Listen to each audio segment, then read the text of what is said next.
Hey everyone, today I'm going to show you how to get a New York driver's license step by step. So this helps you know what to bring and what to do in the right order. So the process is easier. So step 1, check the age. In New York, you must be at least 16 years old to apply. Step 2, get your documents ready. Bring proof of identity, residency, and social security number. A US passport or state ID can work for identity and residency. A social security card or W-2 can work for your SSN. Step 3, get your learner permit. Go to the DMV and take the written exam or test. Study the New York driver's manual and use online practice tests. Step 4, practice driving.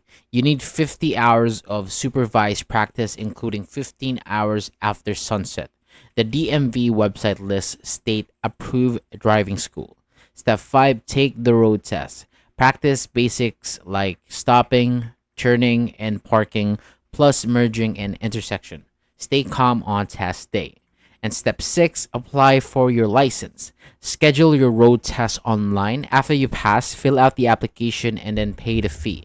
Bring your documents and your road test slip to the DMV. That's it for today. Thank you so much for watching. For more videos like this, hit the subscribe button below and I'll see you on the next video.